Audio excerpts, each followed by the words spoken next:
welcome to our channel. This is Teresa, and I'm excited to be here with you today. We are going to chat a little bit about battling deer pressure in your garden. You know, whether you're growing flowers or vegetables, deer pressure can be a real challenge. And I know they're beautiful, especially the babies. But, you know, it's so frustrating when you work hard to grow your plants, water them, and then to see them completely mauled and destroyed by the deer. So I'm going to be sharing some of our favorite strategies to battle deer in your garden. So stay tuned. You know, we moved to this property about 7 years ago, and from the very beginning, we had a lot of deer pressure. In fact, I'll share some of my favorite pictures of the deer we have captured over the years while living here. And we've always had to choose to grow our plants in a protected area because they were just never safe out in the yard because the deer would eat them. And I told myself, well, you know, the deer were here first, right? This was their land before we came. We have a new construction build 7 years ago. And so I know they've been here longer than me. But still, I don't want my flowers to be their salad bar that they partake in at least. So strategy number one is kind of an interesting one that plays into just how deer are built. They're very scent oriented, I guess as most mammals are, but deer are very oriented by their scent. And so something that you learn when you start looking for advice, whether it's Google or YouTube, talking to older people that have been gardening a long time, is scent is a big way to battle your deer. So one of the first ones that you'll see is shave up some soap and put it around your garden. One soap in particular, Irish Spring, for whatever reason, deer don't enjoy. I guess you need to not use Dove, use the Irish Spring, but we've actually never tried this one. So I'd be curious for you to comment below if you've had luck using Irish Spring in your garden. So from what I've told, you shred it like on a kitchen grater and just sprinkle it around your garden, and deer are supposed to be repelled by the scent and stay away from your garden. So that's the first scent-oriented tip to share. Another scent that you hear of often is urine. Coyote urine in particular. You know, obviously coyotes are a big predator to deer, so that's supposed to keep them away. You can actually buy coyote urine and pour it around your beds to keep the deer away. I've personally never smelled coyote urine, and I'm apprehensive of that one because I feel like once you get a good rain, that would probably take it the odor away, the scent away, so it wouldn't work for long periods of time. But again, I'd be curious to know if anybody's had luck with coyote urine. I've even heard old farmers say human urine, just pee around the garden yourself, or put human hair, which is again another scent thing that you can take advantage of. So these are all things you can try. Again, I've always been hesitant because in my mind it feels like a temporary solution that will fade over time. So I'm going to share one that we actually are trying that is a scent oriented one. So let me show you that next. Okay, so we're in the shade now. I'm actually under our patio umbrella. But in the background, and I'll give you a close-up here in a second, you can see the scent deterrent that we are trying right there. And get my finger right. So it is a dryer sheet. Yes, dryer sheets are supposed to repel deer. So we recently had an invasion on our back patio, and my husband was like, all right, well, let's just try these. So we have strategically placed dryer sheets on our next thing I'm going to share, which is a barrier method of battling deer, to see if the scent will keep them away. So again, first time we're trying the dryer sheets. They're not real pretty, and we are expecting a week of rain ahead this week. So the scent, I'm sure, is going to fade over time. But for now, it seems to be working because they're not coming up in here. So those are the main scent-oriented things that I'm aware of. I am all about learning. That's one of the things I just adore about YouTube. It's one of the reasons I wanted to actually create a channel and come out here and share some of the things I've learned. So it's just such a great resource. So scent is the first way that you can battle your deer pressure, by creating these things that are supposed to repel them away.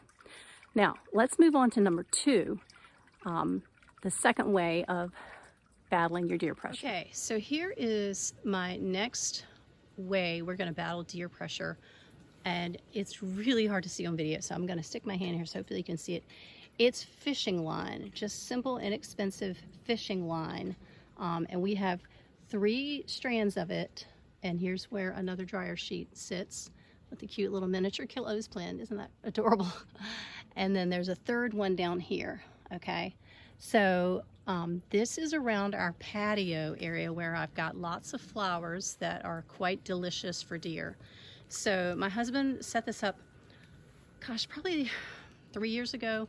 So he just has a stake, and then we kind of lead over to the gravel. Now they tend to not get on the gravel or the concrete. If they can reach in, they will. But the idea being that because the eyes are on the side of their head, their depth perception is not really great. So if they bump up against this wire, it's supposed to keep them away. And I've actually seen other videos on YouTube where farmers have actually used this method all around their entire garden. So it's a very popular way of battling deer. Now, I will take you around here and show you. We did have a breach this week. So we have this whole side covered in fishing wire, fishing line, and it stopped at this stake. So this was the last stake we had in place over here, and because we've got the furniture there, they generally weren't coming in. Well, this week they went across here and went over the patio. So we put another stake in and lots of dryer sheets to hopefully keep them out from this side as well. Okay, so that was the fishing line around our patio. Now I'm going to share with you the next way, and that is deer netting. Okay, deer netting is just a thin material you can buy that totally protects the area. And here we have our hydrangeas, and you guys, the deer have eaten these to the ground several years. And I came out one day in tears because I had just babied this hydrangea, taken such good care of it, and the deer just literally ate it to the ground. So my sweet husband, again, he got this deer netting and stakes, and the whole thing has been staked out all around. So I've got 2 hydrangeas and a purple coneflower in here as well, because when I first got that, they ate that. So the hydrangeas are doing great this year because the deer can't get to them. So I have another bed over here that I'm going to share with you that we use that same method. So right now, if I want to grow anything that's not on my deck, the deck is where everything is actually growing, because so far the deer have not walked up the steps. But I will tell you what, there are times that I just expect them to see them climbed up the back steps on my patio eating from my green stalk tower. I have a green stalk tower with lots of veggies and fruits up in there, and I'm just waiting for them to get brave enough to climb up those steps. But let me show the other beds that we have used the deer netting and how things are going there. So I have 2 beds over here. Both are new this year. One is a flower bed. These have my dahlias and some snapdragons in them. Some dahlias are doing better than others, but not because of the deer. I cannot blame the deer on that. But you see, we've got the deer netting. The camera doesn't pick it up really well, but the deer netting in place, and we've got these really tall stakes all the way around to protect the dahlias. Some people say deer will eat dahlias. Some people say they won't. I'm not taking a chance because I put a lot of money, time, and effort into this flower bed, and I did not want to come out in the morning and see it destroyed by the deer. So we have the whole thing covered in the deer netting with the stakes all around it. And again, they've had a few challenges, but not due to the deer. I've got a new one getting ready to bloom this week. I'm so excited for our little dahlia. And then beside it, also covered in deer netting, is our cucumber trellis. So we have just a simple pallet staked with 2 boards in the back and then 3 pots. And we've got, again, we've made use of things. These are lanterns that we had in the shed and haven't used them, and so we made use of them to cover up the cucumbers. But again, deer netting over the whole thing. So you can see our little cucumber coming in down there. Super excited. These are pickling cucumbers, so I'm going to make some more pickles with those. And then I'll share one more. Our daughter loves sunflowers, and we got a sunflower for her birthday and put this out here. And don't you know, as soon as we planted it, the deer just chopped the top right off. So we covered it, and we've got 3 dryer sheets on it, and there's a new sunflower starting to come now that we've covered it up and protected it. So those are our 3 main methods. We are battling deer in our yard, either by scent or by the fishing wire, fishing line going around the patio, or by the deer netting. And they're all working, but they are definitely not completely deer proof. You know, there's 2 categories. There's deer resistant, and then there's deer proof. You know, when you're shopping for plants, they say, oh, is it deer resistant? I don't think any plant is deer proof, because if a deer is hungry enough, or thirsty enough for that matter, they're gonna eat it. But the last thing I wanna share is something that is completely deer proof. And this is what I'm so excited about, to just bring you guys along on the journey with us as we build our fence. Because truly having an established fence that's generally at least 6 feet tall, if not 6 feet tall, you want to have barriers around it, because from what I've been told and read, if deer can't see a way to safely land, they're not going to jump something. So if you have a shorter fence, but you have either plants or some sort of planter or object all placed on the other side, and they can't safely jump it, they're not going to. Even if it's on an incline and they can't see over to the other side, they're not going to jump it. But we have a very flat property here where our garden's going to be going in, and so we are looking to get a 6-foot fence. So let me show you what we have in store to deer proof as we expand our garden. Because like I told you, the garden now is up there on the back patio. And I'll do another video someday sharing exactly what we have in the green stalks and kind of how that has gone. But I am itching to expand the garden. And so this is how we're going to do it. It's going to come in phases, and I'm really excited to bring you along on the journey. So we've got it mocked out. So let me show you our way we're going to deer proof, not just deer resistant.